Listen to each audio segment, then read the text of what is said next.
अभी भारत का gold reserve 880 ton है, 880 टन। और केरल के पद्मनाभ स्वामी मंदिर, तिरुपति बालाजी मंदिर और वैष्णो देवी धाम जैसे जो बड़े मंदिर हैं, जानते हैं उनका कुल सोना उनके पास कितना है? करीब 4000 टन। यह अनुमान है, सिर्फ हो सकता है इससे ज्यादा हो।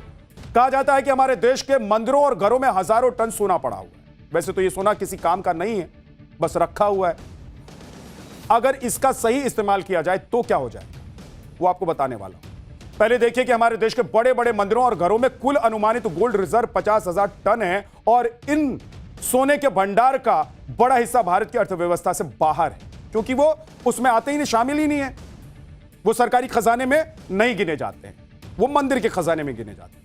लेकिन मान लीजिए कि अगर पीएम की अपील पर देश के बड़े बड़े मंदिर अपने खजाने में रखा हुआ सोना भारत सरकार को एक स्कीम के तहत दे दे, जिससे उन मंदिरों की कमाई भी और भारत को सोना बाहर से खरीदना भी ना पड़े, तो आप सोचिए क्या हो जाएगा, क्या क्या हो सकता है। अब ध्यान से देखते रहिए, बता रहा हूं कि क्या क्या हो सकता है। देश कहां से कहां पहुंच जाएगा, अमेरिका कहां रह जाएगा, चीन कहां छूट जाएगा।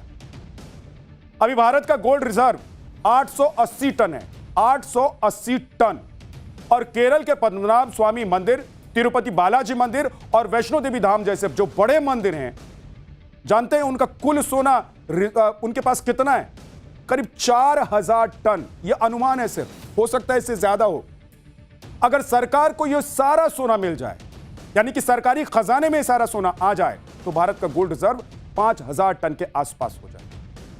जोड़ दीजिए आप कि 880 टन और उसके बाद जोड़िए कि अगर जो मंदिरों में जो अनुमान लगाया जा रहा है कि करीब 4000 टन मंदिरों में सोना पड़ा हुआ है, वो दोनों अगर मिल जाएंगे तो 5000 टन नहीं हो जाएगा। अब सोचिए कि क्या हो सकता है, अभी देखते रहिए। यानी कि भारत का गोल्ड रिजर्व 4 से 5 गुना एकदम से बढ़ जाए, अचानक से बढ़ जाएगा और भारत दुनिया के टॉप गोल्ड होल्डिंग देशों में शामिल हो जाएगा। यानी कि भारत उन देशों में शामिल हो जाएगा जिनके पास सबसे ज्यादा सोना रिजर्व में है। अभी अमेरिका के पास सबसे ज्यादा गोल्ड रिजर्व है, 8000 टन से ज्यादा। इसके अलावा देखिए कि क्या फायदा होगा। भारत हर साल 700 से 800 टन सोना इंपोर्ट करता है, लेकिन मंदिरों से सोना मिलने के बाद भारत को कम से कम 4 से 5 साल के लिए सोना इंपोर्ट करने की जरूरत ही नहीं पड़ेगी, क्योंकि रिजर्व इतना होगा। तो बाहर से सोना क्यों खरीदेंगे, और बाहर से सोना नहीं खरीदेंगे तो डॉलर भी नहीं देना होगा। अब इसका इंपैक्ट क्या क्या होगा, यह भी आज आपको बताने वाला हूं। लेकिन भारतीय रुपया भी 3 से 8% तक मजबूत हो जाएगा, क्योंकि गोल्ड का रिजर्व बढ़ेगा। इसकी एक अहम भूमिका होती है रुपया के कमजोर और मजबूत होने में।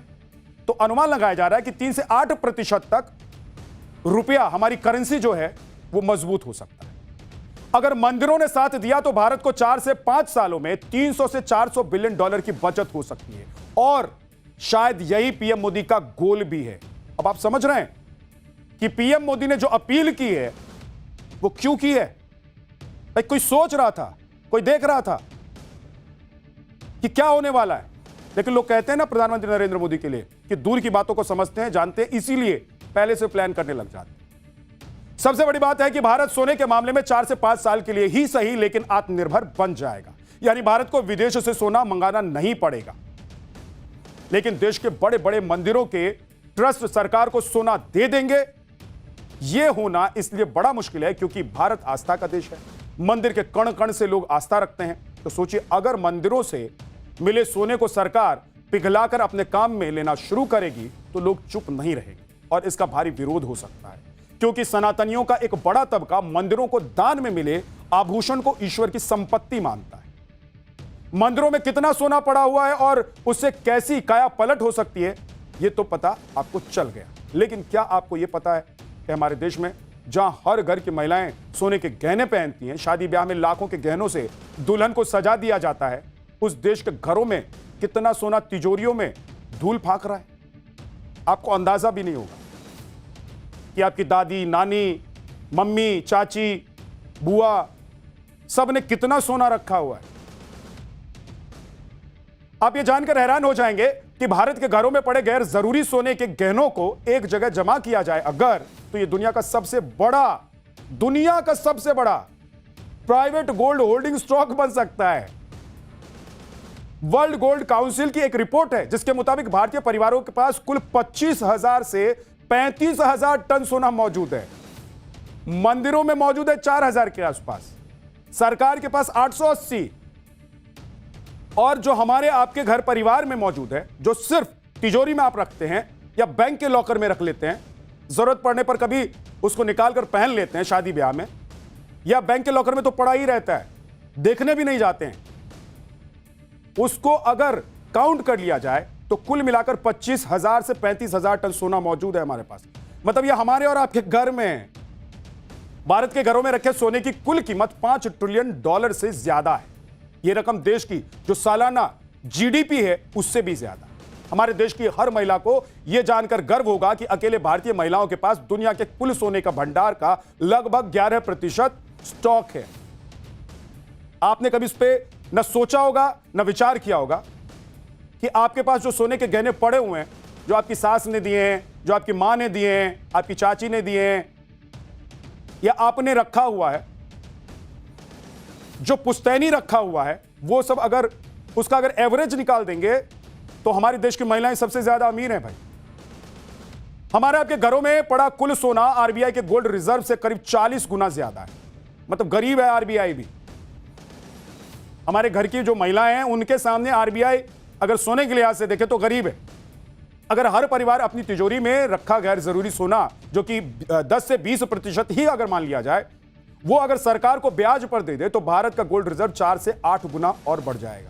यानी कि भारत का गोल्ड रिजर्व 880 टन से बढ़कर करीब 8000 टन हो सकता है, यानी कि अमेरिका के गोल्ड रिजर्व के बराबर हो जाए। और अगर लोग अपने घरों का 50% गैर जरूरी सोना सरकार के पास जमा कर दें तो भारत दुनिया के टॉप 3 गोल्ड होल्डिंग देशों में शामिल हो जाएगा। अब सोचिए कि क्या चमत्कार कर सकते हैं आप। अगर जिस दिन आप चाह लें कि देश को सोने की तरह चमकाना है और आपने कमर बांध ली, तैयारी कर ली और सरकार की इस स्कीम में आप शामिल हो जाते हैं, तो सोचिए कि देश कहां से कहां पहुंच जाए। आप जरूर सोच रहे होंगे कि अगर ऐसा है तो सरकार को ऐसी कोई स्कीम ले आनी चाहिए थी जिससे कि लोग अपना सोना सरकार को रेंट पर दे देते और सरकार को उससे देश की अर्थव्यवस्था सुधारने का मौका भी मिल जाता, मदद भी मिल जाती। तो आपको एक बात बता देता हूं, शायद आपको पता हो कि नहीं पता हो, आप इतनी नजर रखते हैं कि नहीं रखते हैं, लेकिन मोदी सरकार ऐसी एक स्कीम 2015 में ही लेकर आ गई थी। यानी कि 2014 में मोदी की सरकार बनी और 1 साल के भीतर ही मोदी यह स्कीम लेकर आ गए थे। आज हम लोग 2026 में खड़े हैं। 11 साल पहले लेकर आई थी सरकार एक स्कीम।